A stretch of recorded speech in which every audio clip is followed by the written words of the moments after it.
Jaime Munguia versus Gabe Rosado. Good fight, entertaining fight, albeit it was one of those fights that you knew what the outcome was. You knew what it should have been. Munguia was clearly the better fighter, but Gabe Rosado pushed him, which is what Gabe Rosado is there for. Perfect, perfect, perfect gatekeeper opponent.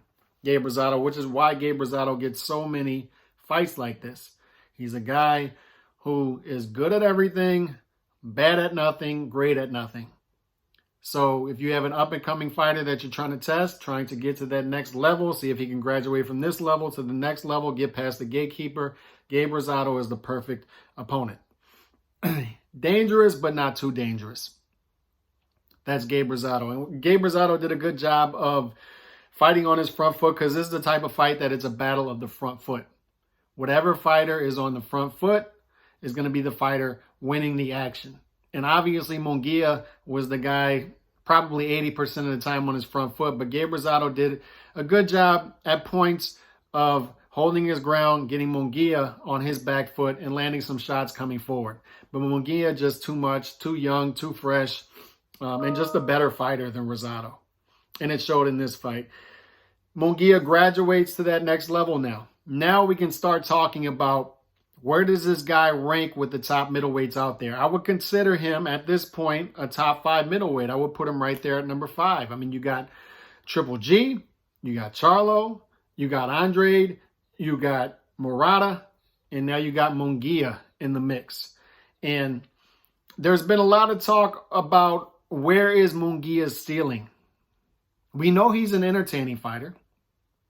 We know he's been propped up against not so good opposition up to this point, so we really don't know where his ceiling is. What is he, 37-0 at this point with a lot of knockouts, high KO percentage? We know he's an entertaining fighter, an action fighter, so he's going to give us entertainment. He's going to give us fans in the seats. He's a main event fighter. Okay, but the question now is, where is his ceiling?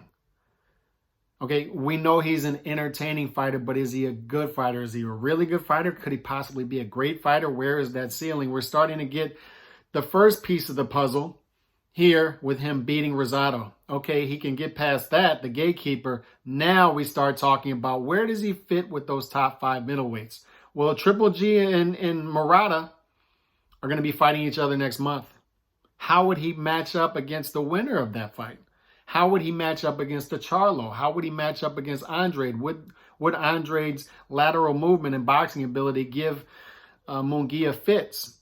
We start asking ourselves these questions, and as I ask myself these questions, I think he fits in well in the top 5 middleweights. I think he matches up decent with these guys. I was on last week on the roundtable, and D-Style mentioned that, you know, he likes Munguia, but he thinks he's the type of guy who could have 8 or 9 losses in his career. Fun fighter. You can be a fan of him, but he's a guy who fights face first, gets hit a lot. Maybe he's a guy who will rack up multiple losses, sort of like a Carlos Baldomir type of guy. You enjoy watching him fight, but you know there's going to be some losses there. And you know the ceiling is to a certain point, but not so fast in my opinion. I think Munguia is better than people are giving him credit for. And I'm not taking shots at D-Style there because he could be right. And who knows, D-Style might have changed his mind after watching him Saturday night. You know, maybe Munguia is a guy who matches up well with the top middleweights right now, but as his career goes on, he takes too much punishment being in fights like this and continues to fight. And later on in his career, starts racking up losses. So it could be both, right? He could be a really good fighter right now, maybe even a great fighter, but still rack up losses late in his career and still have multiple losses. I just tend to think that Triple G is 40 years old. How good is Murata really? A champion, but how good is he really? Is Charlo overrated? We saw the last fight over the summer. Is Charlo overrated? Is Andrade overrated? Is there a reason that he hasn't been in there with top opposition? How strong is the middleweight division really at the top? Since Triple G is getting up there in age and since Canelo exited to super middleweight. So I can envision a scenario in which Munguia fights a 40-year-old Triple G, and what a fight that would be. and possibly has some success there. If he has a great chin, he'll have success. Whether he'll win the fight or not, I don't know. It depends on what's left of Triple G. Obviously, the Triple G of 3 years ago, I feel runs through Munguia, but this is a different story now. Triple G's up there in age. Murata, I feel Munguia matches up well there. Charlo throws 35 to 40 punches around. So will the pot shots work? We know Charlo can bang. He can punch, but will that stop Munguia? And if it doesn't, will he have enough activity to win rounds against a guy like Munguia who continues to punch and come forward? Same thing with Andre. Will the lateral movement and the pot shotting be able to keep Munguia honest? It's tough to win on activity when you're fighting a guy who's a pressure fighter like that. You have to have something else to bring to the table other than punching power.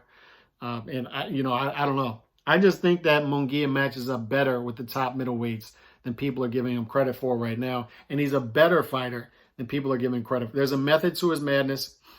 His offense is his defense, so obviously he's going to get hit. But look at the punishment you're taking as you counter him.